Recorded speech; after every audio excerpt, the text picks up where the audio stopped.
Bismillahirrahmanirrahim. Assalamu alaikum dear students. Hopefully you are all doing well. Welcome to all of you from this platform.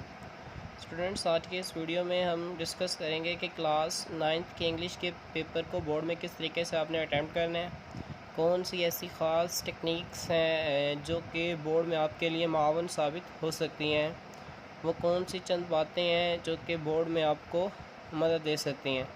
तो student सबसे पहले हम आगाज़ करते हैं अपने क्वेश्चन पेपर का।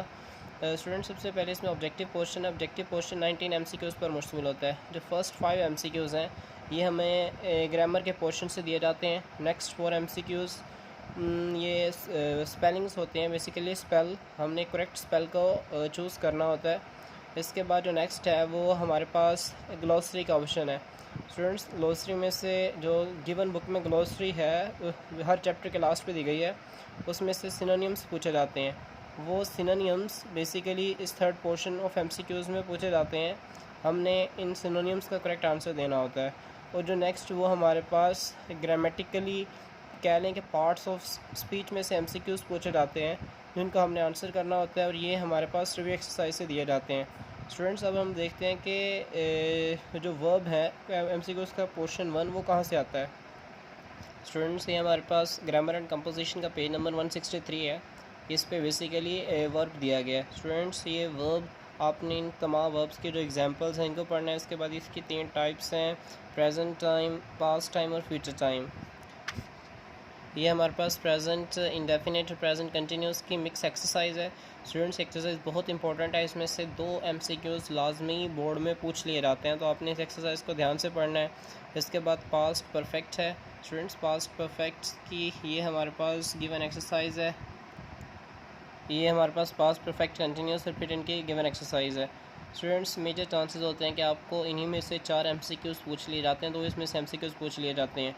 और एक लास्ट पास्ट टेंस है, इसमें बोर्ड में एक MCQ लाजमी पूछ लिया जाता है। स्टूडेंट्स हमारे पास पास्ट कंटिन्यूस और फिर पास्ट परफेक्ट और पास्ट परफेक्ट कंटिन्यूस। स्टूडेंट्स इसके बाद ये इनकी मिक्स एक्सरसाइज है, पास्ट कंटिन्यूस और पास्ट परफेक्ट कंटिन्यूस और पास्ट परफेक्ट की। स्टूडेंट्स या इस एक्सरसाइज में से बहुत कम पेपर में क्वेश्चंस पूछे जाते हैं। मेजर चांसेस होते हैं कि आपको प्रेजेंट या प्रेजेंट तमाम टेंसेस और पास्ट इंडेफिनिट और कंटिन्यूस से ही पूछ लिए जाते हैं। स्टूडेंट्स इस तरीके से हमारा ग्रामर का पोर्शन कंप्लीट होता है, जो फर्स्ट है वर्ब वाला। नेक्स्ट स्टूडेंट्स हमारे पास पहला है स्पेल्स। स्टूडेंट्स ये ट्रांसलेशन के दौरान आपने ध्यान से ट्रांसलेशन के एक लफ्ज़ को ध्यान से पढ़ना है, क्योंकि स्पेल ट्रांसलेशन के दौरान आपके क्लियर होंगे। स्पेल में कोई ख़ास टेक्निक नहीं है। स्पेल को आप जितना ध्यान से ट्रांसलेशन को पढ़ेंगे उतनी बेहतर आपके स्पेलिंग क्लियर होंगे। इसके बाद नेक्स्ट ये हमारे पास ग्लोसरी में से पूछा जाता है। स्टूडेंट्स लेट्स सपोज ये हमारे पास चैप्टर नंबर 2 पेट्रियटिज्म की ग्लोसरी है, तो इसमें 5 वर्ड्स हैं। डिवोशन का लॉयल्टी, कमेंडेबल का एडमायरेबल, सुप्रीम का हाईएस्ट इन स्टेटस, वैल्यू का वर्थ, नेटिव का फ्रॉम वंस मदरलैंड। स्टूडेंट्स इस किस्म की ग्लोसरी हर चैप्टर के लास्ट पे दी गई है। ये जो MCQs का थर्ड पोर्शन है, 5 MCQs इस ग्लोसरी में से पूछे जाते हैं। आपने इस ग्लोसरी के हर चैप्टर के लास्ट को बेहतरीन तरीके से तैयार करना है। इससे आपके बोर्ड के जो MCQs हैं थर्ड पोर्शन के वो 100% क्लियर हो जाएंगे, और इसमें किसी ख़ास किस्म की मेहनत की कोई ज़रूरत नहीं होती। इसको आपने क्रैम करना है बेसिकली, इससे आपको MCQs मुकम्मल करने में मदद मिलेगी। स्टूडेंट्स जो लास्ट पोर्शन है ये हमारे पास रिव्यू एक्सरसाइज से पूछा जाता है। स्टूडेंट्स ये फर्स्ट रिव्यू एक्सरसाइज है। इसमें ये जो वोकेबलरी दी गई है, वोकेबलरी इसके अलावा ये जो ग्रामर दी गई है। स्टूडेंट्स इनमें से MCQs जो है वो फोर्थ पोर्शन में पूछे जाते हैं। इस किस्म की गालबन 3 रिव्यू एक्सरसाइज आपकी बुक में गिवन है। स्टूडेंट्स आपने इन तमाम रिव्यू एक्सरसाइज को बेहतरीन तरीके से प्रिपेयर करना है, तो इस तरीके से आपका 19 मार्क्स का MCQs का पोर्शन मुकम्मल होता है।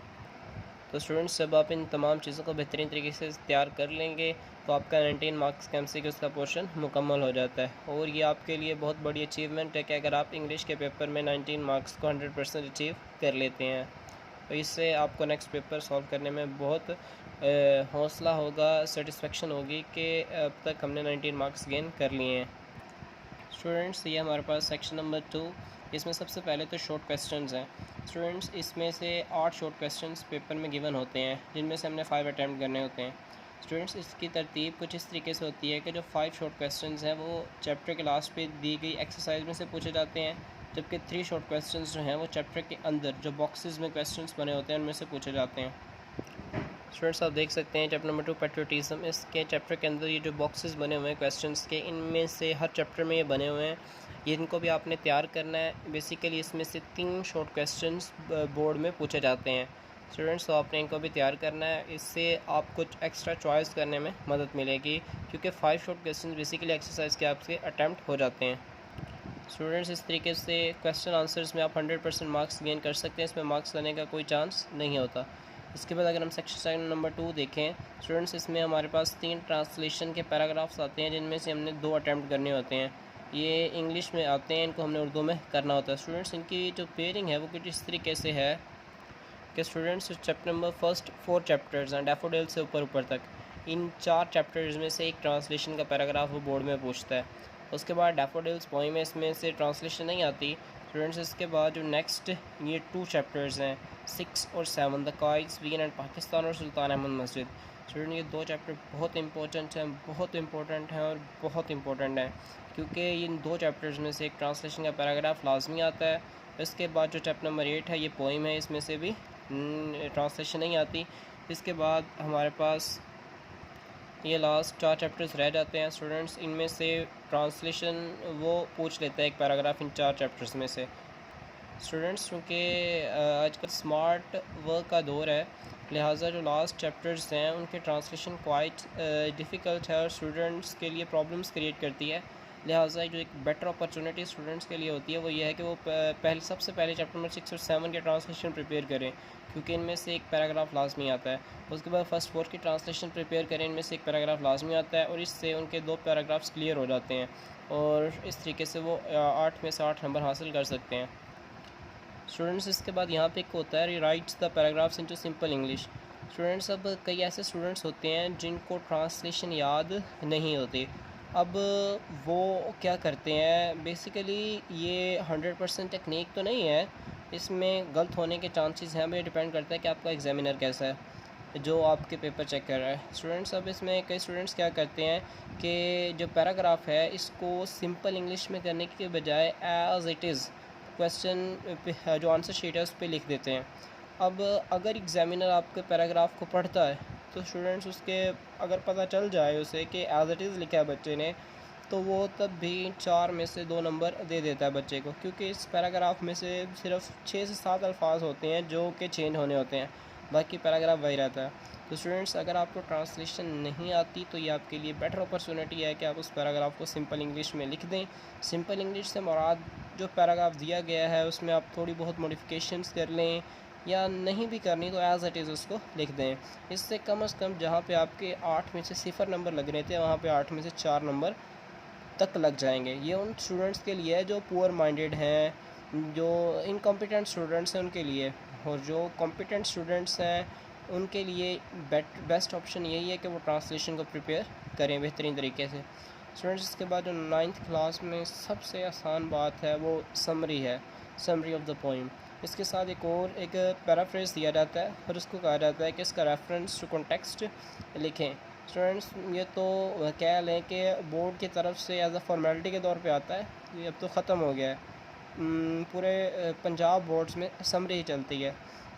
ये 2 समरी 9th क्लास में, डैफोडिल्स और एक stopping by woods. First time एक आती है, सेकंड टाइम में दूसरी आ जाती है, और कभी कभार फ़र्स्ट टाइम सेकंड टाइम दोनों में सेम भी आ जाती है। लिहाजा ये 2 समरीज़ हैं, आपने दोनों को तैयार करना है, अच्छे तरीके से तैयार करना है। लास्ट पे कोटेशन एक लाजमी लिखनी है, जो एक आम सी कोटेशन है, the beauty of thing is Joy for ever, the beauty of nature is Joy for ever. Students ये आप कोटेशन दोनों समरीज़ के नीचे लिख सकते हैं। इससे बेटर है कि आप इंटरनेट से भी नेचर के मुतालिक कोटेशंस देख सकते हैं, वो भी आप इन समरीज़ के नीचे लिख सकते हैं। हम देखेंगे कि हमने पेपर को किस तरीके से अटैम्प्ट करना है। स्टूडेंट्स इसके बाद नेक्स्ट हमारे पास जो क्वेश्चन है वो हमारे पास सेंटेंसेस का है। सेंटेंसेस के बाद एक पैराग्राफ दिया जाता है, उसको हमने आंसर्स लिखने होते हैं। उसके बाद लास्ट पे उर्दू लाइन्स दी गई होती हैं, इनको हमने इंग्लिश में ट्रांसलेट करना है। स्टूडेंट्स अब दाएं देखते हैं कि आंसर शीट पे क्वेश्चन किस तरीके से अटैम्प्ट करना है। स्टूडेंट्स आप देख सकते हैं सबसे पहले आपने सब्जेक्टिव टाइप लिखना है, section number 1, question number 2 short questions. Students इसके बाद आपने क्वेश्चन की हेडिंग देनी है। उसके बाद स्टूडेंट्स हर क्वेश्चन है ना, जो क्वेश्चन जो आपसे पूछा गया है स्टूडेंट्स, उसका एक जो की वर्ड है यानी कि बुनियादी एक लफ्ज़ लिख देना अपने मार्कर से, ताकि एग्ज़ामिनर को पता चल जाए कि स्टूडेंट ने ये क्वेश्चन अटैम्प्ट किया है। इससे उसको मुश्किल नहीं होगी कि स्टूडेंट ने कौन सा क्वेश्चन अटैम्प्ट किया, और वो आपके क्वेश्चन को आसानी से पढ़ सकेगा और नंबर दे सकेगा। स्टूडेंट्स, इस तरीके से आपने तमाम क्वेश्चंस को अटैम्प्ट करना है। स्टूडेंट्स, आप देख सकते हैं कि किस तरीके से आपने क्वेश्चन को अटैम्प्ट करना है। हर क्वेश्चन को इसी तरीके से आपने अटैम्प्ट करना है। इससे आपका जो पेपर है वो क्वाइट ख़ूबसूरत नज़र आएगा और एग्ज़ामिनर पर भी इसका अच्छा तासुर पड़ेगा। यहाँ पर सैम्पल पेपर है, 5 शॉर्ट क्वेश्चंस किए गए हैं। आप कोशिश करें कि 6 to 7 शॉर्ट क्वेश्चंस कर दें। अगर आपको आते हैं तो आप 6 to 7 शॉर्ट क्वेश्चंस लाजमी करें। स्टूडेंट्स, अब नेक्स्ट पोर्शन की तरफ चलते हैं। स्टूडेंट, नेक्स्ट जो पोर्शन है वो ट्रांसलेशन का पोर्शन है। स्टूडेंट्स, अब ट्रांसलेशन आपने किस तरीके से करनी है, ये सैम्पल पेपर है। तो स्टूडेंट्स, यहाँ पर आपने गौर करना है कि ये जो लफ्ज़ तर्जुमा है ये गलत लिखा हुआ है, तो आपने गलती में नहीं करनी। यहाँ पर ये हे का शोशा नहीं निकलेगा। बेसिकली इसके अलावा आप ट्रांसलेशन के पैटर्न को देखेंगे, आप सिर्फ पैटर्न को देखेंगे, पैटर्न किस तरीके से है। स्टूडेंट्स, ये जो साइड पे लाइंस लगी हुई हैं ट्रांसलेशन को, इनको आपने कोशिश करनी है कि पेपर ये जो मार्जिन लाइंस हैं यहाँ पर आप डबल लाइंस लगाएं इस तरफ, और इसी साइड से इस तरफ डबल लाइंस यहाँ पर लगाएं। स्टूडेंट्स, इसके दरमियान फिर आप ट्रांसलेशन को अटैम्प्ट करें तो आपकी ट्रांसलेशन बहुत खूबसूरत नज़र आएगी और एग्ज़ामिनर पर भी इसका अच्छा तासुर पड़ेगा।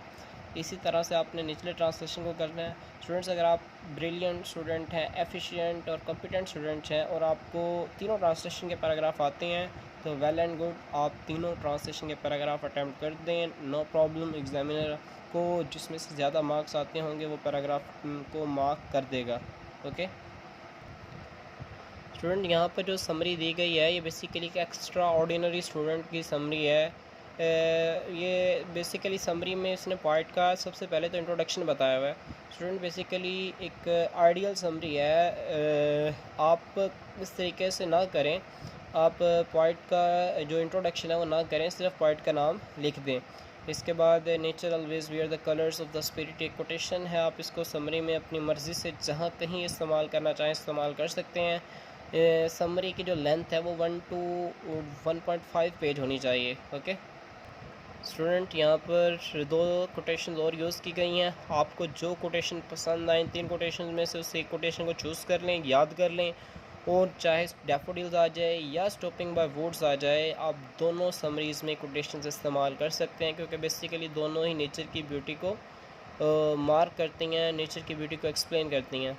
ओके स्टूडेंट्स, तो इस तरीके से समरी में आपके 5 में से 5 मार्क्स आराम से तसल्ली से मिलते हैं। आपकी राइटिंग समझ आनी चाहिए, आपकी राइटिंग वर्ड्स मिक्स ना हो, पेज खुले होते हैं, इंग्लिश में काफ़ी पेज होते हैं, ख़त्म नहीं होते, तो आप खुला खुला करके तसल्ली से आराम से पेपर को अटैम्प्ट करें।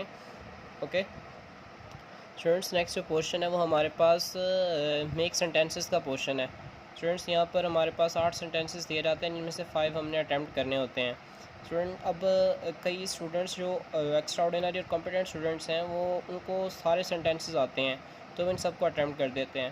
स्टूडेंट, लेकिन कई ऐसे स्टूडेंट्स भी होते हैं जो कि क्वाइट डल होते हैं, डल माइंडेड होते हैं, उनका सेंटेंसेस उनको याद नहीं होते सारे, या फिर क्वाइट याद होते हैं लेकिन वो एट ए टाइम भूल जाते हैं। तो अब इसका क्या हल है स्टूडेंट्स? तो इसका एक ये टेक्निक जो है वो स्टूडेंट्स को बताई जाती है। जैसे अब ये लफ्ज़ है डेलीगेशन, तो इसका मतलब होता है वफ़द। अब मेरे जहन में नहीं आ रहा कि इसका मतलब वफ़द है और मैंने इसका जुमला बनाना है, तो सबसे पहले मैं अपने क्वेश्चन पेपर पर तलाश करूँगा कि क्या ये लफ्ज़ क्वेश्चन पेपर पर कहीं इस्तेमाल हुआ है, और चांसेस होते हैं कि क्वेश्चन पेपर पे कहीं ना कहीं लफ्ज़ इस्तेमाल हुआ हो, तो आप उसी लाइन को एज इट इज़ कॉपी करके लिख दें। अगर कहीं पर भी इस्तेमाल नहीं हुआ और आपके जुमले पूरे नहीं हो रहे, तो आप स्टूडेंट्स टेक्निक इस्तेमाल कर सकते हैं। जैसे कि एक जनरल सेंटेंस है, I didn't know the meaning of the word के बाद जो आपको लफ्ज़ नहीं आता जिस सेंटेंस बनाना, वो लफ्ज़ लिख दें। या फिर इस तरीके से इस जुमले को एक और तरीके से मॉडिफाई भी कर सकते हैं। द सिनोनियम ऑफ, ये ऑफ के बाद आपने वो लफ्ज़ लिखना है जिस लफ्ज़ का आपको मीनिंग नहीं आता। जैसे अब इसका डेलीगेशन का मुझे मीनिंग नहीं आता, तो मैं लिखूँगा the सिनोनियम of delegation is quite easy. Students, तो सेकंड वाला ज़्यादा बेटर है, और स्टूडेंट्स आप इसको 1 से 2 पर अप्लाई कर सकते हैं। अब फ़र्ज़ करें कि आपको दो नहीं आते, तो आप एक में सिनोनियम लिख लें और दूसरे में एंटोनियम लिख लें। The antonym of, let's suppose को मुझे रिस्पॉन्सिबल का भी नहीं आता, तो मैं लिखूँगा the antonym of responsible is very easy या इज़ वेरी डिफ़िकल्ट। स्टूडेंट, ये टेक्निक्स हैं जो सेंटेंसेस बनाने के लिए इस्तेमाल की जाती हैं, और ये टेक्निक्स जो पुअर माइंडेड या डल स्टूडेंट्स होते हैं उनके लिए हैं। जो कॉम्पिटेंट स्टूडेंट्स हैं वो उनके लिए यही राय है कि वो सेंटेंसेस को तैयार करें। हाँ, अगर उनको भी सेंटेंस कहीं पे भूल जाते हैं तो ये टेक्निक्स भी उनके लिए फ़ायदेमंद हैं, मावन साबित होंगी, और 100% चांसेस हैं कि एग्ज़ामिनर आपको 100% मार्क्स देगा। तो इस तरीके से आपने सेंटेंसेस को अटैम्प्ट करना है। स्टूडेंट्स, आप देख सकते हैं कि किस तरीके से हमने सेंटेंसेस को अटैम्प्ट किया हुआ है। आपने बिल्कुल इसी तरीके से अटैम्प्ट करना है। सामने अगर आपको मायने आता है तो लिख दें। स्टूडेंट्स, अगर आपको तमाम अल्फाज के मायने आते हैं तो फिर हर लफ्ज़ के सामने मायने लिखें।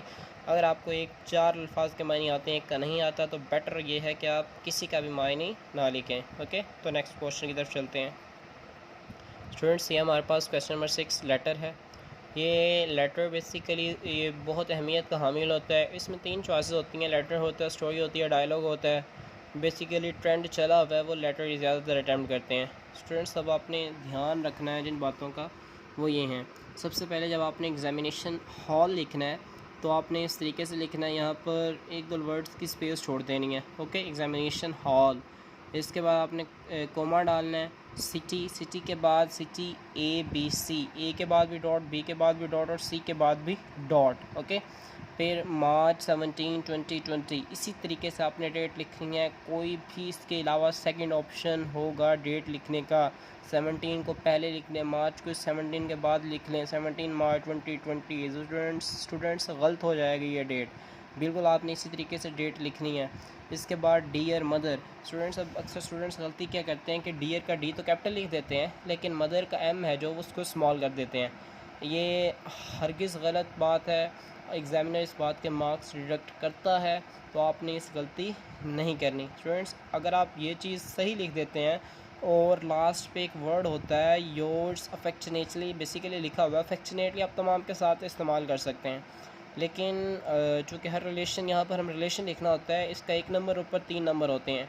स्टूडेंट्स, तो 4 नंबर आपके कंफर्म हो जाते हैं कि आपको 4 नंबर मिल गए हैं। अगर आपको लेटर नहीं भी आता तो आप ये चीज़ें लिख खाते हैं तो आपको 4 नंबर 8 में से आराम से मिल जाएंगे। उसके बाद जो दरमियान का जो दरमियान सेंट्रल पोर्शन होता है लेटर का, इसके हमारे पास 4 नंबर होते हैं, और इसको आपने अच्छे तरीके से अटैम्प्ट करना है।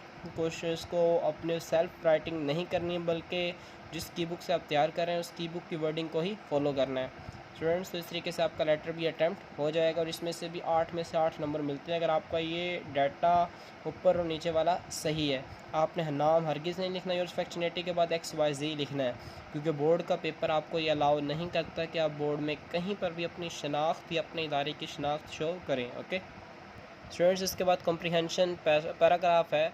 पैसेज बोर्ड में बेसिकली यहाँ ग्रामर एंड कंपोजिशन में 25 to 30 पैसेजेस हैं, उसमें से एक बोर्ड पूछता है। स्टूडेंट्स, तो आपने इन पैसेजेस को किस तरीके से अटैम्प्ट करना है, बहुत आसान है पैसेज को अटैम्प्ट करना। सारा पैसेज दिया गया होता है, उसमें से क्वेश्चंस पूछे गए होते हैं, और जो उन क्वेश्चंस के आंसर होते हैं वो इसी पैसेज में ही छुपे हुए होते हैं। अब ये आपकी जो हुनरमंदी है कि आप किस तरीके से उन क्वेश्चंस के आंसर को रैंसेक करते हैं, एक्सप्लोर करते हैं, that's your ability and competency. Okay students, तो इस तरीके से आप जब पैसेज को अटैम्प्ट कर लेंगे और ये पैसेज के रिमेनिंग क्वेश्चंस हैं, तो आपको 100% मार्क्स इसमें से मिल जाएंगे, ग्रांट कर दिए जाएंगे। अभी तक स्टूडेंट्स हमने कोई ऐसा क्वेश्चन नहीं देखा जिसमें से मार्क्स करने के चांसेस होते हैं, लिहाजा इंग्लिश 9th क्लास में 75 आउट ऑफ 75 मार्क्स आते हैं स्टूडेंट्स के। ओके, आपने गोल अपना 75 का रखना है, बाकी आप मेहनत करें, इंशाल्लाह अल्लाह फल देगा। स्टूडेंट्स, अब ये question number 8 translation into Urdu. अब इस पैराग्राफ बेसिकली लाइंस होती हैं, लाइंस को आपने इंग्लिश में ट्रांसलेट करना है।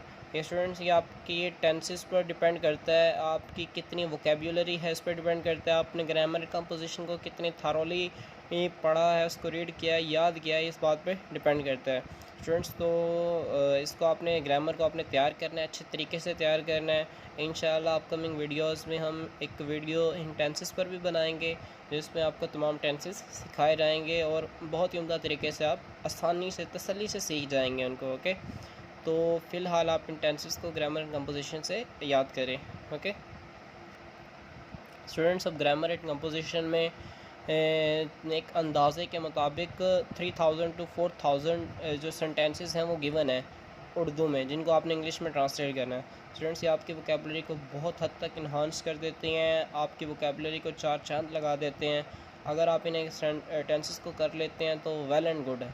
स्टूडेंट्स अगर आप फ़र्ज़ करें कि किसी स्टूडेंट को ये टेंस नहीं याद होते तो अब उसके लिए क्या है, इसके साथ स्टूडेंट्स जो आंसर शीट बोर्ड की जो क्वेश्चन पेपर है स्टूडेंट्स आप ये लास्ट पे देख सकते हैं कि जो क्वेश्चन नंबर 8 है, जो उर्दू से इंग्लिश हमने ट्रांसलेट करना है सेंटेंसेस को, उसके साथ एक अल्टरनेटिव पैराग्राफ दिया जाता है जैसे फैशन है स्टूडेंट्स। तो अब जिन स्टूडेंट्स को ये कई बार पैराग्राफ बहुत आसान होता है, जैसे माई स्कूल पूछ लिया जाता है, माई नेबर पूछ लिया जाता है, बेस्ट फ्रेंड पूछ लिया जाता है, तो आप इस पैराग्राफ पर 10 लाइंस लिखनी होती हैं। आप अगर आपका पैराग्राफ आसान है और आपको सेंटेंसेस नहीं आते तो आपके लिए बेटर ऑप्शन है कि आप पैराग्राफ को लिख दें। ओके, लेकिन सबसे बेस्ट ऑप्शन ये है जो कॉम्पिटेंट स्टूडेंट्स हैं वो इसी लाइंस सेंटेंसेस को ही तैयार करें। स्टूडेंट्स इसके बाद चेंज द नरेशन है, एक्टिव वॉइस से पैसिव वॉइस में करना है, पैसिव वर्ड्स आ जाए तो एक्टिव वॉइस में करना है। ये भी बहुत अहमियत के हामिल होते हैं स्टूडेंट्स, ये बहुत ईजी हैं और बहुत ही कह लें कि आप रेस्ट्रिक्टेड से सेंटेंसेस हैं। हमारी ग्रामर कंपोजिशन में सिर्फ 33 सेंटेंसेस गिवन है चेंज द नरेशन के, उसी 33 सेंटेंसेस में हर साल बोर्ड में 5 सेंटेंसेस गिवन होते हैं। ओके, अब नेक्स्ट देखते हैं स्टूडेंट्स, ये हमारे पास नेक्स्ट 3 सेंटेंसेस है चेंज द नरेशन के। तो इस तरीके से आपने नरेशन को चेंज करना है और आपने बेहतरीन तरीके से इसको अटैम्प्ट करना है। ओके, तो स्टूडेंट्स ये हमारे पास ग्रामर एंड कंपोजिशन का पेज नंबर 169 है, इसमें एक्टिव वॉइस दिए गए हैं सेंटेंसेस। उसके बाद ये आप देख सकते हैं कि एक पेज ये है इसका और एक पेज ये है, इसमें एक्सरसाइज तक द कॉट द थीफ जो ये है यहाँ तक ये ख़त्म होते हैं स्टूडेंट्स। तो आपने इनको तैयार करना है, अच्छे तरीके से तैयार करना है, 5 आउट ऑफ 5 मार्क्स लेने की कोशिश करनी है। आप इसमें से बहुत अच्छे मार्क्स गेन कर सकते हैं अगर आप इसको तैयार करें, क्योंकि बहुत ही रेस्ट्रिक्टेड से हैं। कुल मिलाकर एक अंदाजे के मुताबिक ये 35 to 40 बनते हैं, जो कि बहुत ही ईजी टास्क है स्टूडेंट के लिए। ओके स्टूडेंट्स, अब हमने आज के इस वीडियो में देखा कि अपने बोर्ड के पेपर को किस तरीके से अटैम्प्ट करना है, हमने चंद टेक्निक्स को देखा। इसके अलावा स्टूडेंट्स कई आपकी जो राइटिंग है वो समझ आनी चाहिए। राइटिंग कई स्टूडेंट्स की बहुत ज़्यादा खूबसूरत होती है कि देखने पर रश्क होता है कि क्या राइटिंग है, और कई स्टूडेंट्स की राइटिंग इंतहाई ख़राब होती है, समझ में नहीं आती। स्टूडेंट्स तो आपने कोशिश करनी है कि आपकी राइटिंग ऐसी हो कि बस समझ आ जाए एग्ज़ामिनर को। जिनकी राइटिंग बहुत अच्छी होती है उनको फ़ायदा कुछ हद तक होता है, लेकिन नॉर्मल मॉडरेट राइटिंग को नुकसान नहीं होता। अगर आपकी राइटिंग एग्ज़ामिनर को समझ आ रही है तो आपको वो फुल मार्क्स ग्रांट करेगा स्टूडेंट्स। लेकिन आपकी राइटिंग जो है वो ख़राब नहीं होनी चाहिए, ये ना हो कि आप लफ्ज़ एग्ज़ामिनर को समझ ना आ रहे हों। इंग्लिश के पेपर में आपने इस बात का क्वाइट ध्यान रखना है कि आपके जो स्पेल हैं वो गलत ना हो, स्पेलिंग ग्रामेटिकली मिस्टेक्स हरगिज़ ना हो, इससे आपका पेपर पर बुरे असरात मुरतब होते हैं स्टूडेंट्स। इसके अलावा जो 9th क्लास है वो पहली मरतबा बोर्ड का इंग्लिश का पेपर देती है, तो बेस्ट ऑफ लक उनके लिए जो पहली मरतबा इंग्लिश का पेपर दे रहे हैं स्टूडेंट्स। आप इंग्लिश 9th क्लास के जो पेपर है ये बहुत इजी है, इसमें 75 आउट ऑफ 75 मार्क्स आते हैं। मेरे ख़ुद के 75 आउट ऑफ 73 मार्क्स हैं स्टूडेंट्स, और ये मेरे ही अकॉर्डिंग हल शुदा पेपर है। अगर आप इस तरीके से अटैम्प्ट करेंगे तो आप इंशाल्लाह 73, 74, 75 इसकी रेंज में आप मार्क्स गेन कर सकते हैं। कोशिश करें आपकी ग्रामेटिकल मिस्टेक्स कम से कम हों, आप अच्छे मार्क्स लेने की भरपूर कोशिश करें और इंशाल्लाह अल्लाह ताला आपको कामयाबी से नवाजेगा। अल्लाह ताला कुरान मजीद में इरशाद फरमाता है वलैसा लिल इंसान इल्ला मा सआ, और इंसान के लिए वही कुछ है जिसकी वो कोशिश करता है। लिहाजा आप अपनी तरफ से कोशिश जारी रखें और कोशिश के बाद दुआएं करें, तो इंशाअल्लाह अल्लाह ताला आपको ज़रूर फलों से नवाजेगा और आपको आपकी मेहनत का फल ज़रूर देगा स्टूडेंट्स आज की वीडियो में इतना ही। इंशाल्लाह 9th क्लास की नेक्स्ट वीडियोज़ के साथ हाज़िर होंगे। अल्लाह हाफ़िज़।